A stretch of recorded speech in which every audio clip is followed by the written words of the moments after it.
Islington Mill's been here throughout the history of seeing the Industrial Revolution, and it's the only listed mill building remaining in Salford. It's seen communities come and go in this area, and we're just about to start our capital HLF project to deliver the construction works. The really important thing about this place and what's happened here over the years is that because it's been a very light touch, because the artists have come in and occupied the space in the way that artists do, we've still got a lot of what we call the building archaeology, so it tells us the story of how the building was used. One of the strange things about the mills are these huge buildings that sort of only comparable to sort of cathedrals, castles, etc. But they're just being built by merchants rather than by civil engineers. So a lot of the early mills, it was kind of trial and error. So it's amazing that most of them lasted so long. A lot of the early mills are very utilitarian. You know, as a guy who's spending all his finances on building a structure to rent out, he's trying to scrape a living. So one of the reasons mills were overlooked for so long is because they're not architecturally very exciting buildings. They're designed to do something, they're a factory. And if you think of the modern factories that are just these huge corrugated sheds, people aren't wasting money on making it look pretty, it's there to do a job. We know the original engine house was inside the mill. There's an engine house outside, that's a later adaptation. Boilers weren't very well made, they tended to blow up, hence having a fire early here. So they moved engine houses outside.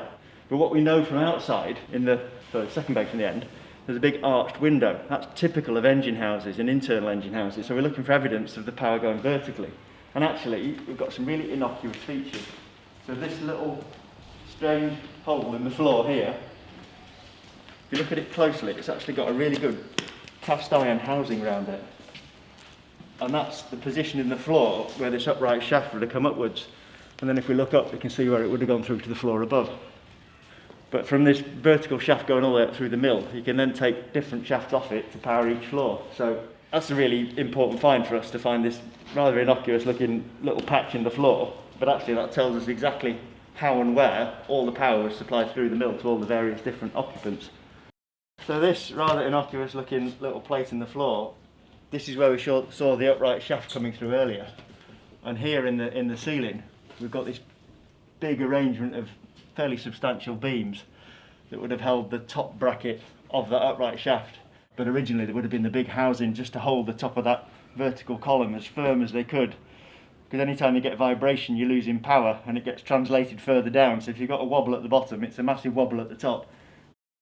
And again, when they built these mills, the technology for the machines in them was quite low, so they're quite small machines. By the 1820s, you're getting quite big spinning mules. But then as the century went on and the technology improved, the equipment gets bigger and bigger, requires more power, gets heavier. And so you're bringing in more and more vibrations into the mill and much more weight. So again, the fact that they were built well enough to survive that is quite a testament to the guys who built them. And stuff like these pipes that just look like bits of modern junk lying around, these are also telling us a really important story. You've actually got two different sets of pipes here. These lower ones are just for warming the room up, and that's not to keep the occupants nice and happy and warm. This is to create the perfect conditions for spinning. You want it warm and damp. That's why Manchester was so successful in the textile industry, because the conditions were absolutely perfect for spinning cotton. If it gets too dry, it snaps.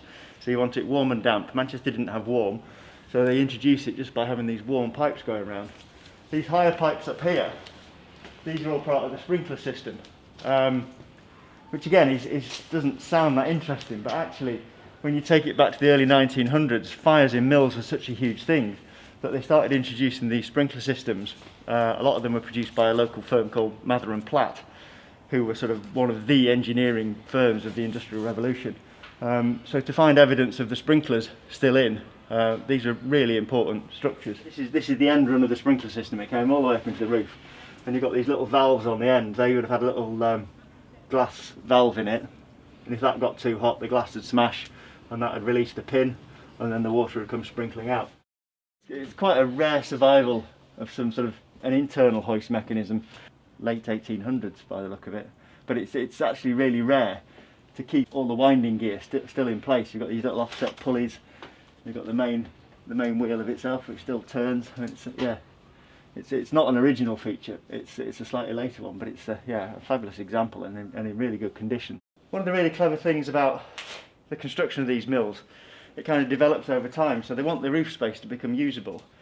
So rather than having a standard truss where you've got a post at the middle and these braces coming off to hold the roof, what they've done here is they've used a queen post system. So you've got 2 posts either side, the beam across the middle supporting the purlins that carry the roof, and that gives you this open space that makes it all usable. So again, if you're using this room and power system, this just doesn't become an attic for storage, this is then usable, rentable space. So quite a few of the timbers have got these strange little symbols of them, a mixture of straight lines and a few curves. These are known as Baltic shipping marks. By the early 1800s, England was running short on timber supplies, so we were importing a lot more from abroad. And all the stuff that came through the Baltic ports has these shipping marks on. Now unfortunately, we don't know very much about them. They're kind of interesting features to catalogue, and they also give us a rough dating. Some of the beams, well here's one, perfect positioning. I've got the assembly marks on them still. So some of the members, that's an upside down VI, so that's 6, that aligns with that one. And again, you get quite a lot of the marks relating to the construction. You can see a bit more of the construction methodology, so they're still using sort of basic medieval timber framing techniques which are so successful. These are all handmade bolts again. All the head sizes are different, they didn't get standardised till a lot later. And what you find with a lot of the early sort of mill engineers is they had their own set of spanners that fitted their own bolts, so only they could work on the job. So you've got this kind of monopoly on working with some clients. If you build their mill, you're the only person who's got the right set of spanners to fix it for them. So a lot of use of this blue paint. You get it in all domestic properties. It contained a disinfectant, so it's a really important paint in terms of health, and that was key ways of combating disease in the early 1800s, was to kind of paint the walls with this dolly blue we just find everywhere across the region. The plaster itself, you can see it's got remnants of horsehair in it. That was used as a kind of binding agent in the plaster. Again, that shows it's quite early. That went out in the later part of the 19th century. Actually a lot of hair in there, so that's come off a horse in the 1820s. It's just, yeah, 200 years ago, that was running around in the field. Again, we get these fascinating little features in the beams. That's actually a little cross in a circle made out of iron nails. Could well be original. People were very superstitious back in the 19th century. We quite often find they put children's shoes in the attic as a symbol of good luck and to warn off spirits and stuff. This is probably a similar feature, just a little cross nailed onto the beam just as a little good luck spirit. So that's really rare little feature that we rarely see stuff like that. Part of the challenge for me, because I provide the role of conservation architect, is obviously this roof's in really quite poor condition and we're going to have to remove it, unfortunately, to do the repairs. And ideally we want to make sure that things like that aren't lost, so it's managing this process of change of the building and ensuring that it can be safe and provide the future use that we need it to provide, but not lose these important bits of building archaeology.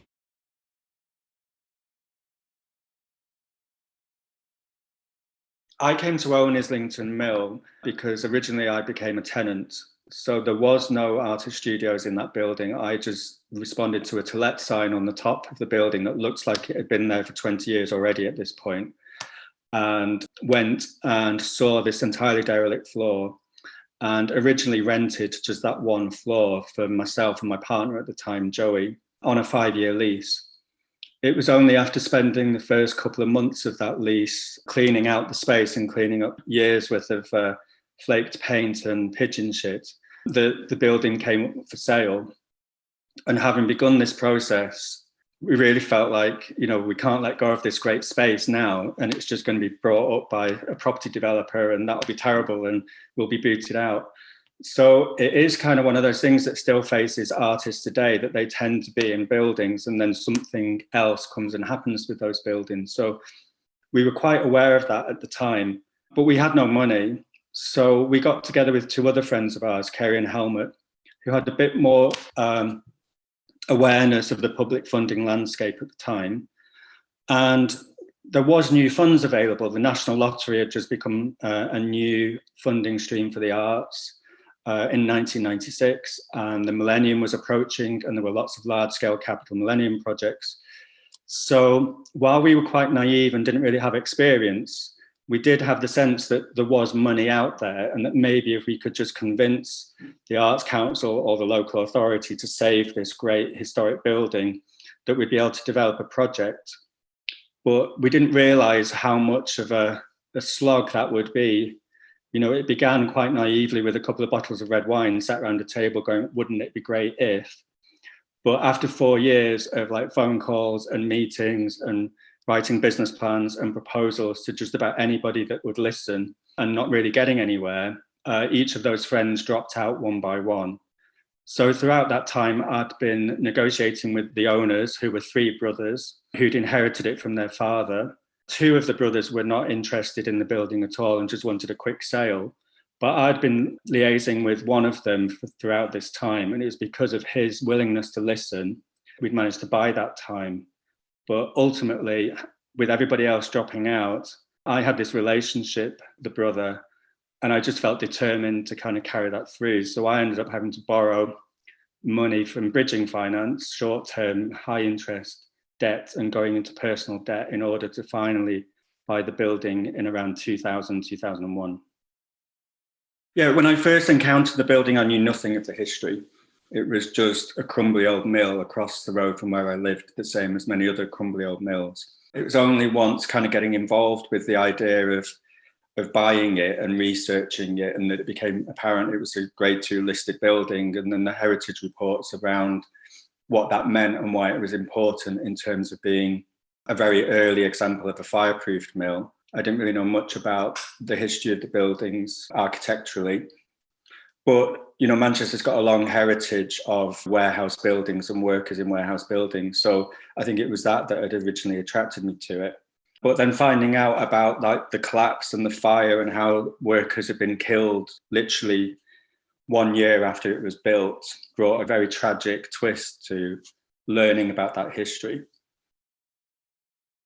The 5th floor now looks pretty much the same as it did back in 1996, 97. It's the only floor that we've not been able to do anything with.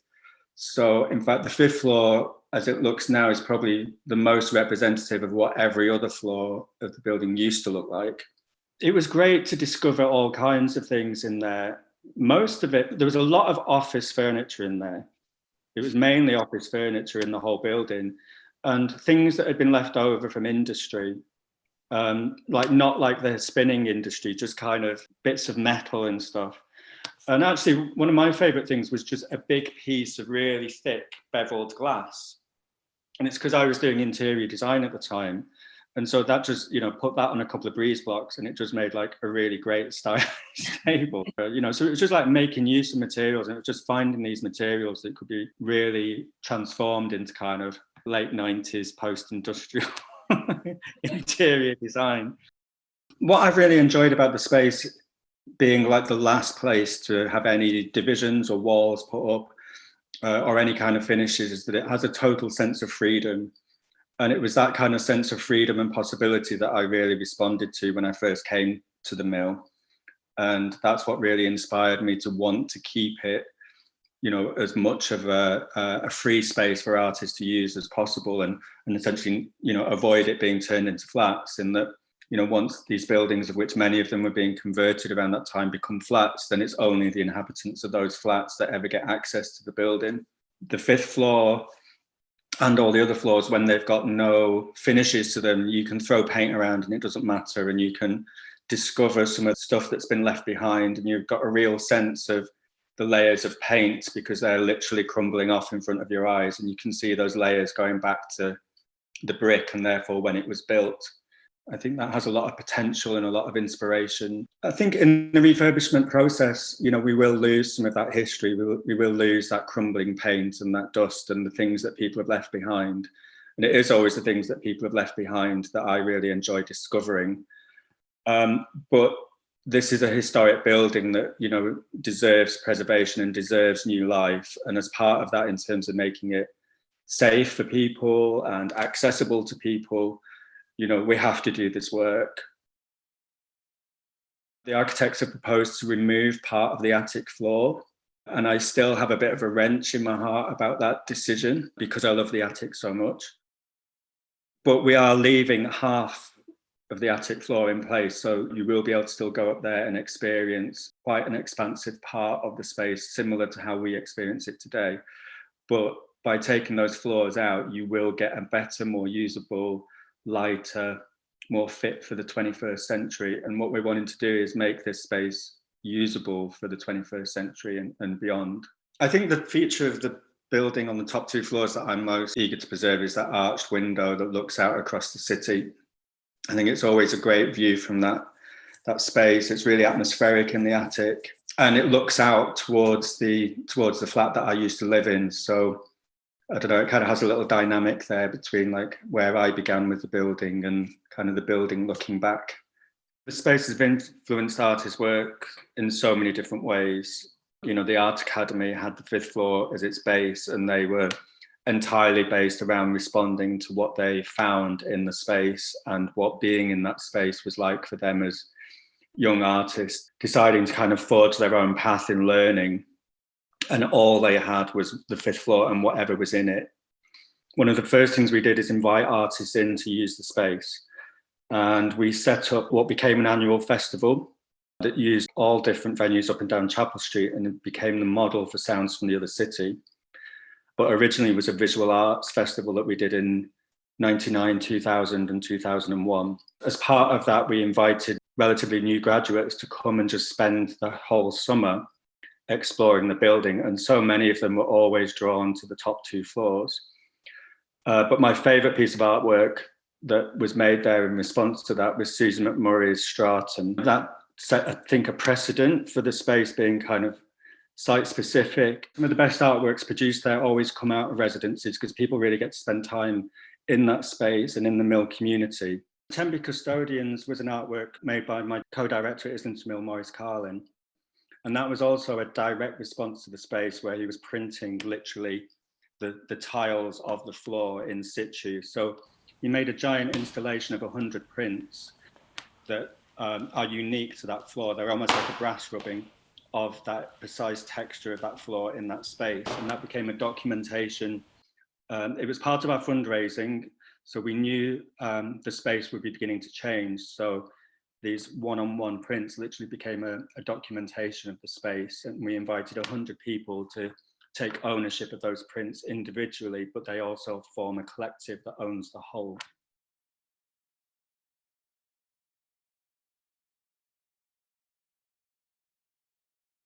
Basically, there were a series of conversations, and it ended up being an interesting idea that Sophie Clements and myself had a residency there. I think the really interesting thing that was offered was that it could be incredibly open-ended, and we probably came and went for 3 months maybe.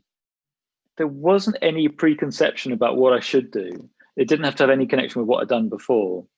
And there were 2 things that were really interesting. One was the space. There's this big space that was very raw, and it also, it's kind of quite evident you could sort of do whatever you wanted because you couldn't really break anything. It was raw and industrial and old. And it's definitely the idea from the beginning, you do what you want. And also I think the other part of it was there were these people who were really interesting, who were in the mill, next to the mill, in the workshops beside it. So it was that free reign to just go and have conversations. And I think because the mill was also was a set of artist studios, musician studios, but also workshops and kind of creators were there. And on top of that, it was a space where people, you know, had gigs and had exhibitions and had ideas. It was always a sort of atmosphere of collaboration and conversation. I think what I really wanted to do in this residency was make something new that actually used this kind of raw nature of this space. And I think the first thing I noticed when I would spend all day up there, days on end, and you notice that there were broken windows, or at least windows that were boarded up. And I started to play with that by basically taking boards off the windows, and then you have the wind blowing through the space, and you're up on you're in a high building in quite a sort of flat area of Salford there, and the way the wind moved through the space was really interesting. And so I started to put tarpaulins up. Something about the aesthetic of these big blue tarpaulins, because they're very recognizable and very ordinary, it's also kind of nice or interesting when they're doing something sort of extraordinary, like moving and undulating. You know, I've not kind of invented this thing. It's you sort of see these things all the time, but I just thought that moment of something moving like that was really lovely. So I got these really gigantic tarpaulins and started filling the space with them in all kinds of different ways. And I made a video recording how they moved. And I guess, again, it's playing with just very ordinary stuff, but natural phenomena, stuff you see every day. And then like, how do you make wind visible? How do you see it? So that was one thing I was playing with. You get some ideas when you just sit in a space and just see what the space is doing. And I really enjoyed that, just sitting quietly in a space and seeing what that space was. And it's as I said before, it feels really. It's a bit like being outside. The floor's stone. It's old. I think it's old cobbles because it's this, seriously thick industrial floors. And the nature of this, wind and pigeons and all kinds of other stuff moving through it, it just felt like this weird kind of organic space. So yeah, that prompted a load of experiments. I think in the upstairs space as well, I played around with dust sheets. These sort of very, very thin, kind of gossamer thin plastic dust sheets, and they had this sort of weird, and they were moving in the wind there. This sort of weird, I don't know, ethereal quality to them, which was really satisfying. It was in 2013 or 2014 that me and Ali came and did a residency on the top floor. That kind of came about from a show that we'd done the previous year, which was a group show called Brittle Crazy Glass. It was curated by Lucy Newton-Cleave. Just started off spending just loads of time in that space. I think I was a little bit overwhelmed by the space itself, because it was such a kind of interesting space and interesting aesthetic in itself. And I kind of, like, in my work, I spend a lot of time going searching for interesting places to film stuff. And when we got onto the fifth floor, I think I was just finding excuses to be there as much as possible, and then we were just like filming it, and I was doing time lapses of the windows and all sorts of things, and I was in a way a bit lost, because it felt like it was quite a strong thing in itself, and I didn't quite know how to work with it for a little while. So we just did lots of tests with materials, and something that I've been working with for some time is this idea of trying to contain something that didn't want to be contained. So I wanted to use some kind of elemental material and figure out some kind of filming technique where I could make something. Basically be filming and filming and filming, and gradually the light conditions of that space would change around it. So I was doing some stuff with trying to make a cube out of smoke, which obviously was not possible, but it was all kind of about the impossibility of trying to make this cube of smoke, and being up there in the space for a really long time doing that. There was a thing about the fifth floor, and I can remember how like what it smelt like and stuff, and all the random bits of material and stuff that was around. There was a feeling of kind of potential that was really exciting. The kind of materials you might be able to find, or the things that you might be able to imagine in that space, and also the kind of sense of the things that must have gone on in that space before, and there being that top bit that is just so kind of evocative. And maybe in a way that's why I found it like hard to start working in there, because it was such a strong thing in it, that kind of feeling of potential and possibilities. And also that, the fact that what the mill gave us was this amazing kind of freedom to be experimental and be on a residency and make friends and make weird work and learn about other people's work and have loads of fun as well. Oh, another thing that I remember, which was doing this filming process of trying to make the smoke cube, and it had to kind of go on all night, and it's one of those things that once you start you kind of can't stop, because you need to get the light changes. But anyway, I'd set myself off on this process, which was just a lot of physical work and continuous filming. And then there was this really awesome club night going on downstairs in the club. So I remember just thinking to myself, what other residency could you be on where you're working really hard into the night, think, oh, I was just gonna have a little break, go downstairs, dance to amazing techno music on one of the best sound systems I've ever experienced, have a beer, and then come back upstairs and continue working for the rest of the night.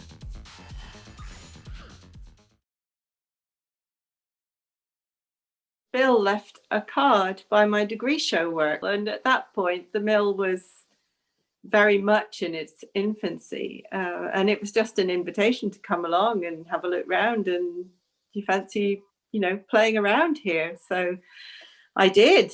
It was just an invitation to put in a proposal to do anything, no money, but whatever you fancied. And I asked him if I could use the attic, and the rest is history.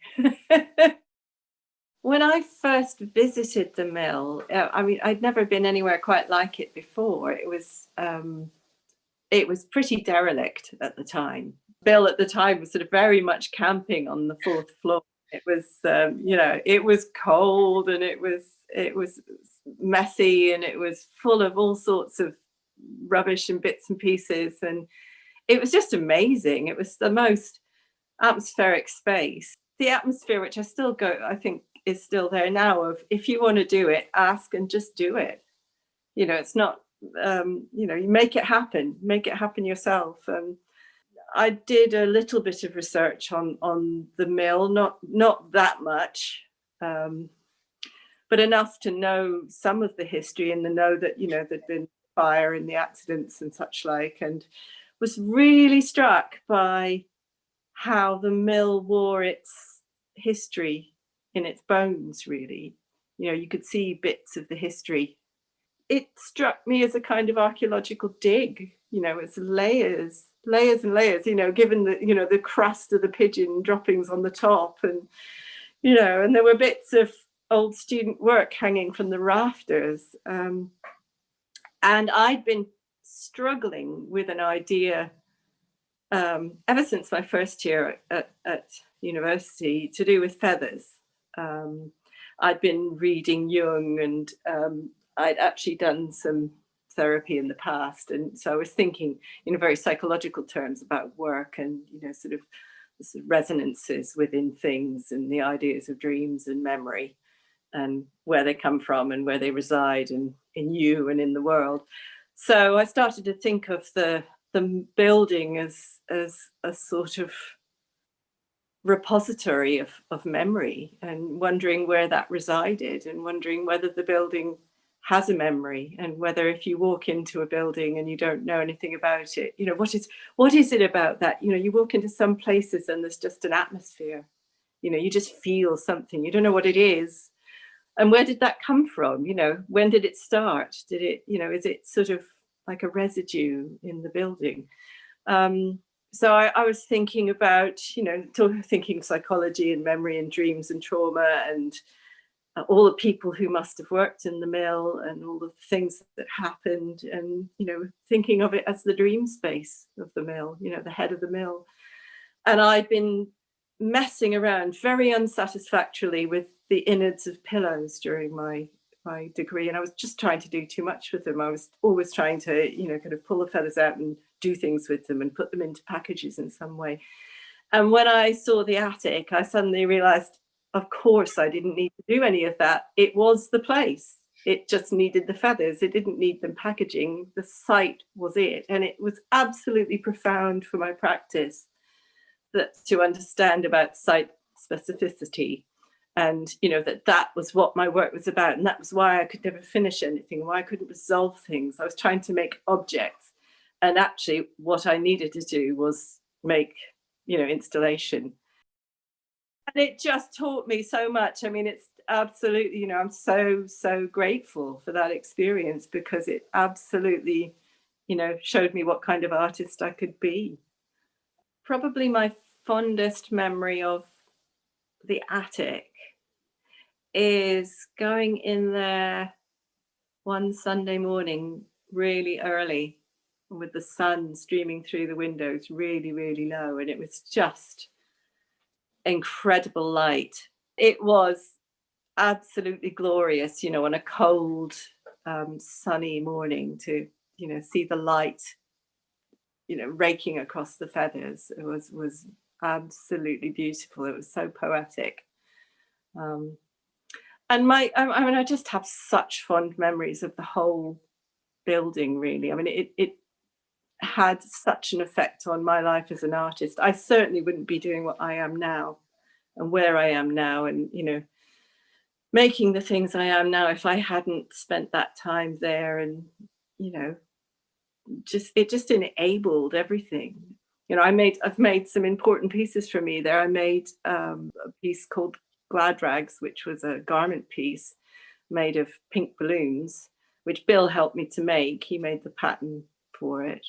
And then later on, he helped me to make Widow, which was a really important piece for me, which is in the collection at Manchester Art Gallery and has been shown at the Royal Academy and at the V&A, and I could not have done that without the culture of generosity and the amazing place that the mill is. So it's a sort of, I don't know, it's not my home anymore, but it's like it's almost like as an artist, it was sort of, I don't know, it's a launch pad, it's a childhood, playground, whatever. It was where it was safe to really take risks. That is so important. It's everything really. To be able to take risks in a place like that is such a privilege. So yeah, I'm fond memories forever.